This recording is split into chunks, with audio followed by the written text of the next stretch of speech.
From the BG Ad Group studios, this is a special Paulding County News Election podcast with your host, Melissa Carter. Ashley Henson is joining us. He's running for sheriff of Paulding County. Thank you so much for being back on the podcast. We've talked to you several times, so it's always a pleasure. Well, thank you for having me, and looking forward to this opportunity to talk with you and the listeners out there. I'm really excited about this opportunity. I'm running for sheriff of Paulding County. We're super excited. We've got a lot of really good forward momentum, and we feel really good about the campaign. I'm currently not employed at the sheriff's office because due to our civil service policy with the county and my rank, I had to resign once I qualified to run for sheriff. I love the sheriff, and he's going to allow me to come back after the primary. So May 22nd, I get to go back to work, which I'm very thankful for.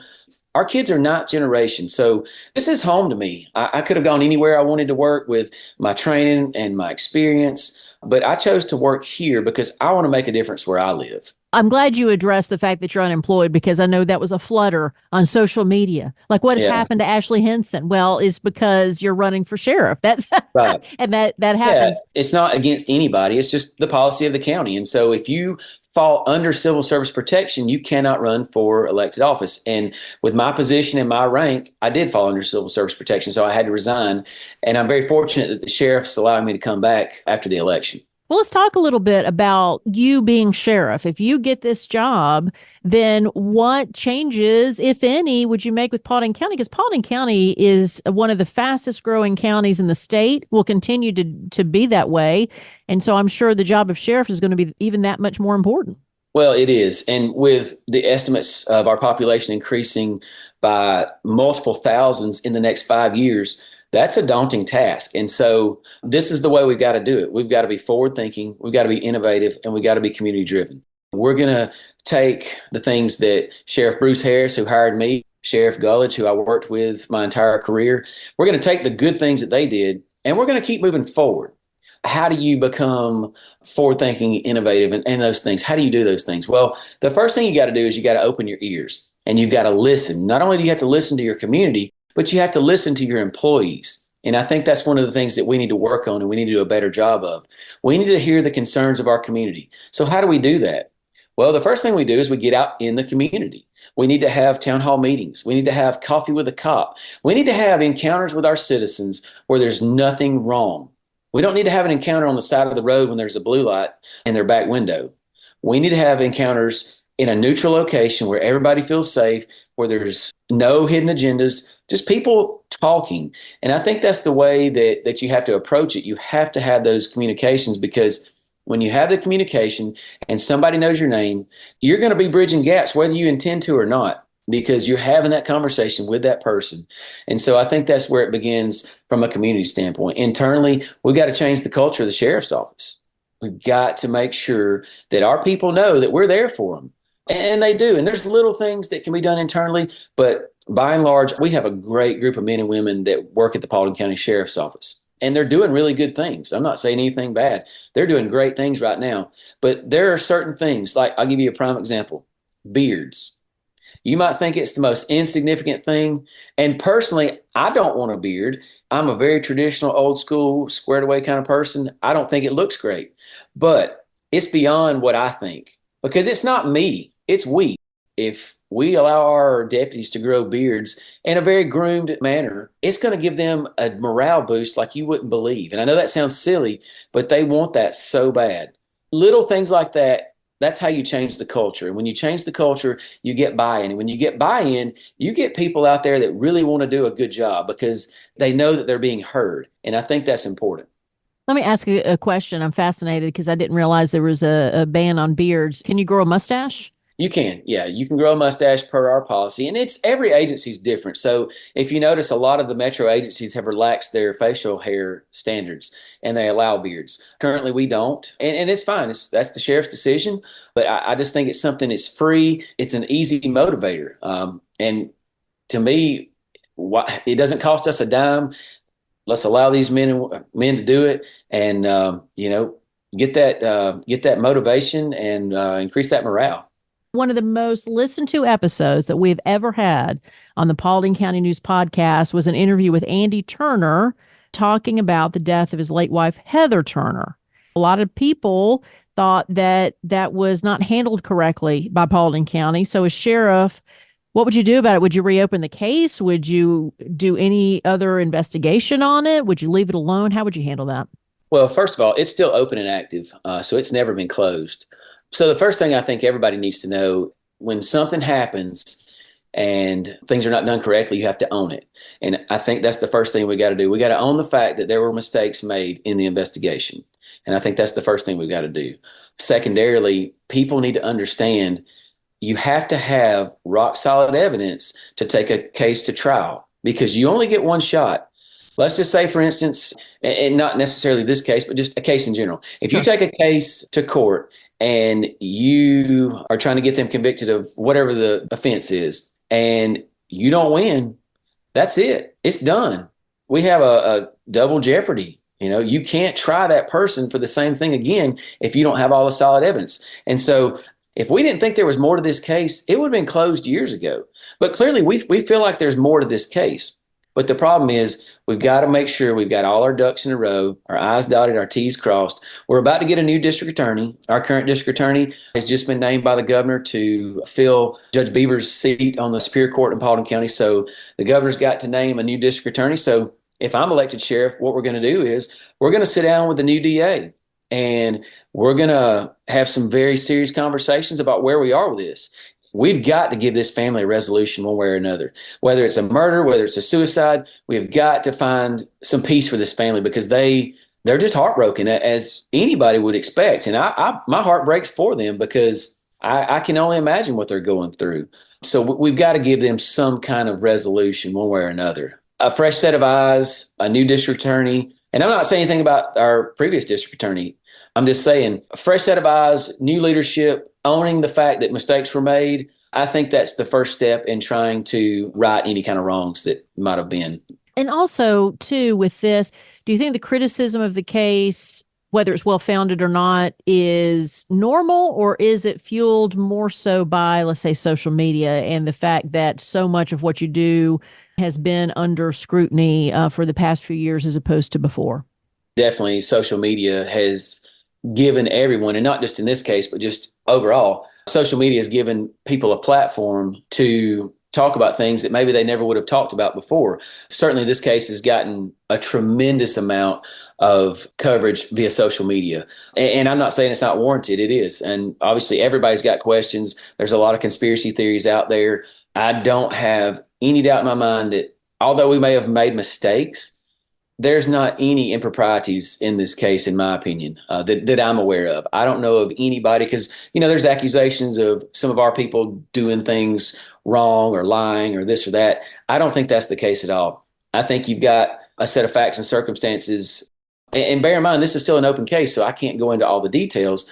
But I think there's a lot of misinformation out there. And what I want to do, if I'm elected, is try to clear up some of this misinformation, because I feel like there are certain things that we can release that would clear up so many inconsistencies. And it's just simple things that I know, because it's an open and active case and I'm not the sheriff, I can't discuss. So I feel like we need to look at this, find out what are the things that we can actually tell folks.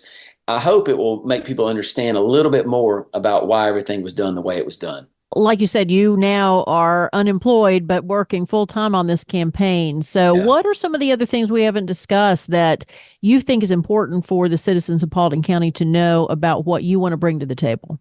Our foundation's community driven, forward thinking, and innovative. And so something that's important is we need body cameras. Right now, our deputies on the road don't have body cameras. This is 2024.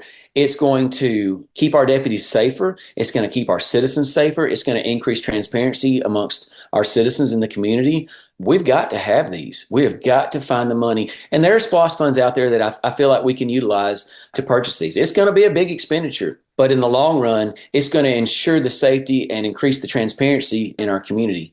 Traveling all over the county, three things that I keep hearing the most of.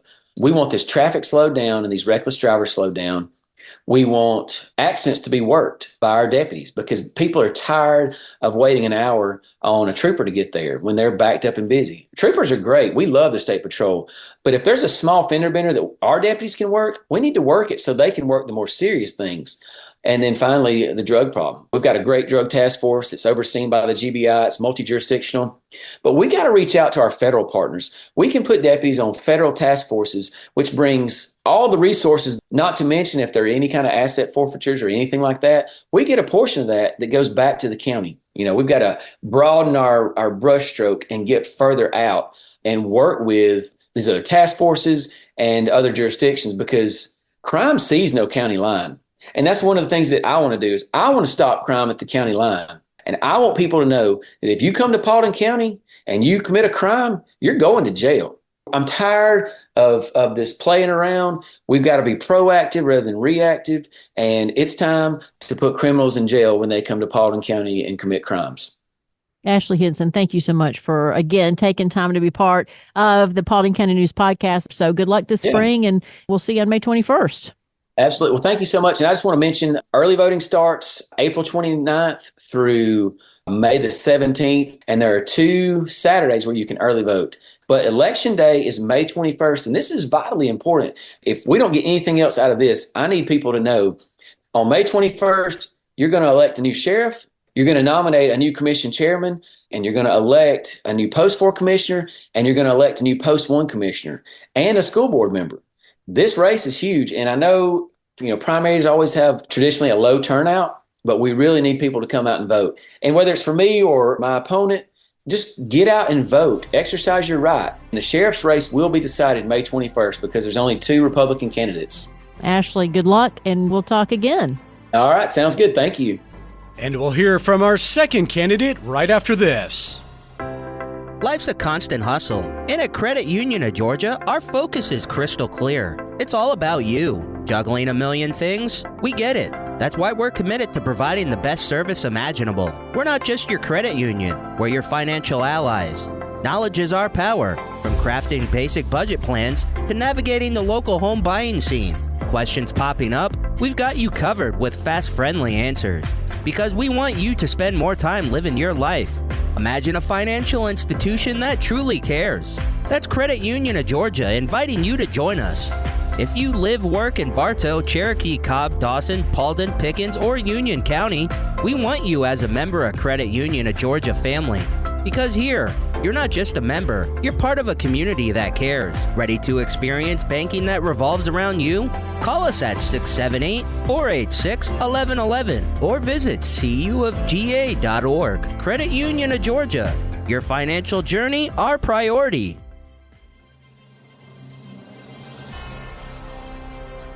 Chief Deputy Chad Hunton joins us now. He is running for Sheriff of Paulding County. Thank you so much for joining the podcast. Yes, ma'am. Thank you for having me. Let's talk a little bit about the Paulding County Sheriff's Office because, I'm the daughter of an Army vet. And so I understand the military, kind of you go from the bottom and you work your way up, and pretty much the same for you when it comes to the Sheriff's Office. Yes, ma'am. I'm also familiar with the military. I served in the United States Marine Corps Reserves. All public safety agencies are, as far as rank structure go, is paramilitaries. So we do follow a similar rank structure. Obviously, that is for accountability and oversight because as sheriff, we got 353 positions at the sheriff's office. We do have vacancies right now, but one person can't control that many people. So you have to have a rank structure in place so that you can make sure that the policies and procedures are being followed and that accountability is there, and also that the staff is getting support for the things that they need. Well, and I assume, too, it's easier when you're delegating assignments for there to be that kind of like built-in respect because you've done the job that you're asking somebody else to do. Yes, ma'am, for sure. And I wanted to quote something from your website, chadhunton.com, that I found interesting and fascinating, that the fact that Paulding County's population has increased 14.96% since 2017 when you took the office of chief deputy. In that time, complaints to the sheriff's office have dropped over 35%. So talk a little bit about that because Paulding County is going to continue to grow, right? Yes, ma'am. A lot of that, to be completely honest, it's been mind-boggling to me. But, we went through the COVID pandemic, and during that time, our call volume dropped. It's starting to pick back up. What's strange is even though the call volume has dropped and calls for service have dropped, a lot of it, I believe, is from the pandemic. But At the same time, the type of crime that we're seeing now, it's changing. Just as an example, scammers are running rampant. We have citizens that are receiving phone calls where people are pretending to be us at the sheriff's office, telling them that they have a warrant. And if they pay so much money, the warrant will go away. They're keeping the people on the phone, and they go to stores and they pick up gift cards and things of that nature to pay this so-called debt off for this warrant. And citizens are falling for it every day. And we keep trying to push information out there to warn everybody. We've got them now where they're scamming families where their loved one's been incarcerated. They'll call them and tell them there's a bond, and if they'll pay so much money, they'll go ahead and start the bonding process. Unfortunately, people are falling for these scammers. So we're seeing a lot of financial crime increase in that aspect as far as the scamming. And then also going along with the type of crime along with the scammers is really it's armed robbery. They'll post things like on Marketplace and things like that they have an item for sale, like a video game system or something. They'll meet them at a designated point, and they'll hand the person that's buying the item basically an empty box. When they're like, this box is empty, then next thing you know, they're looking at a firearm and they're taking their money. Well, Chad, who gave me permission to call him Chad, right, and not Chief Deputy Yes, out ma'am. there. Yes, So ma'am. Chad, I don't want to seem like I'm being disrespectful. But No, ma'am. Chad, here on the Paulding County News Podcast, we have told that story several times about how the sheriff's office is warning people they're not going to Yes. call you and have you buy off some kind of bill that you have with the sheriff's office, and to not fall for that. But it is fascinating how much power that these scammers seem to have on people. Yes, ma'am. I did want to bring up an older case, though. One of the most listened to podcasts that we have ever had on the Paulding County News Podcast was an interview with Andy Turner regarding the death of his wife, Heather Turner. And many Yes, ma'am. citizens at the time believed the case was handled wrong by Paulding County. So as sheriff, will you reopen the case or put any new emphasis or investigation Well, on that one? Yes, ma'am. The case is still open. It's not closed. We're still looking into different aspects of the case. Mhm. Obviously, I can't go into detail because it is an open case. We're constantly reviewing this case, looking for fine details and things of that nature. I spoke at a forum. I told the people there, the thing about this case is if there is a crime, we get one opportunity, one chance, because once it goes before the grand jury, we don't get a true bill, we're done. And you can't try somebody twice either. We're trying to make sure that we dot our I's, cross our T's, and make a good decision concerning Heather's death. Now, we do have other cases that are open. Law enforcement is shorthanded. We've taken a bad rap for several years for things that have happened. And just like any profession, people are going to make mistakes. People are going to mess up. And we got to hold them accountable when that happens. But it has put a black eye in our profession.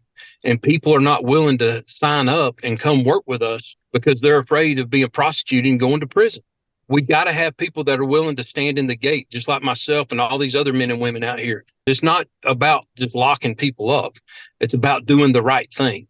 It makes it tough.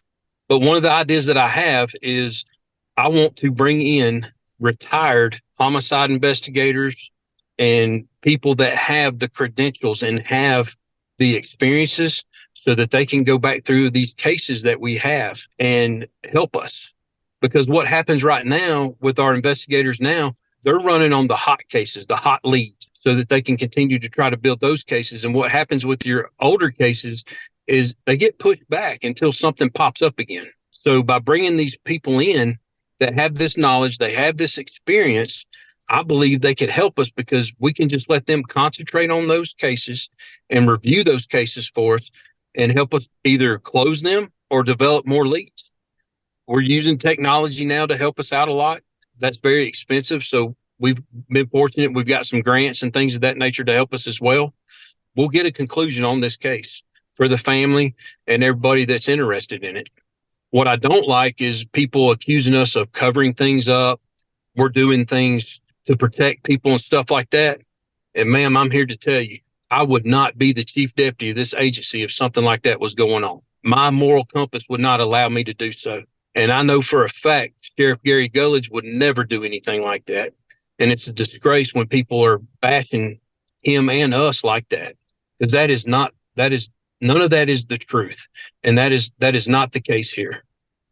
Do you find that with the surgence of social media, here in the past decade or so, that makes your job harder? Because you mentioned earlier how some people are afraid to come to this profession because of the feedback that they may get. I believe so. I think it's affected us. There's a lot of good out there that goes on in the media, social media, all the media outlets out there, but there's also a lot of bad. What's sad is, unfortunately, we can't talk about the finite details of these cases because you can't let stuff like that out because it will ruin a case potentially. And you'll never have closure if that happens. One of the things I think we can do to help build that trust and that legitimacy, I believe we need to be more transparent about some things. Again, we can't divulge details, but letting the community know, hey, this is what's going on. And this is what we're doing internally, externally. Even though you can't give the details, I think we can do a better job of letting the community know what's going on within the sheriff's office, inside the walls and outside the walls. And that's one of the things as sheriff I want to embrace and I want to try to do is try to keep the public informed of what's going on. One, you had mentioned there's openings at the Paulding County Sheriff's Office. So how would people find out about those? And then lastly, anything that we didn't cover that you'd like to talk about when it comes to your run for sheriff? Yes, we do have vacancies. We're on an uptick right now. In the last 3 weeks, we've sworn in multiple people to join our family at the sheriff's office. So that's been a blessing. We're willing to talk to anybody that can meet our qualifications to be an employee with us. And you have to have, in my opinion, to do this line of work, you've got to have a servant's heart. This is a calling. This isn't just a 9-to-5 job. I'm on call 24/7. I've been on call 24/7 almost my entire career. And you have to be dedicated to this. Your family suffer from it. Personally, you suffer from it. That's one of the things that we've been concentrating on here is the mental health of our staff. We started a peer support program back in 2014 when we started everything. Myself and the chaplain actually teach an emotional survival class to our deputies and jailers. I want to expand that internal wellness for our staff, and I want to extend it to their families. I want career growth here, so training and education is going to be important. We have a lot of opportunity now, but I want to expand it a little bit further and give the deputies and jailers opportunities that they haven't had in the past. And I believe that's going to help us with career growth. The other thing that we're doing is we're focusing on accountability through our policy and our procedures and oversight with our supervisors. And I believe that's going to make a big difference. If we concentrate on those 3 areas, I believe we're going to be able to attract other people to join our ranks, but also people that work for other agencies. They'll be wanting to come work with us. I was jail administrator from 2010 to 2014. And that 4.5 years that I was jail administrator, to me, that is the highest liability for a sheriff. You are responsible for human life 24/7. And one of the things that resonated with me while I was jail administrator and I really got heavily involved in is with our rehabilitation for addiction recovery.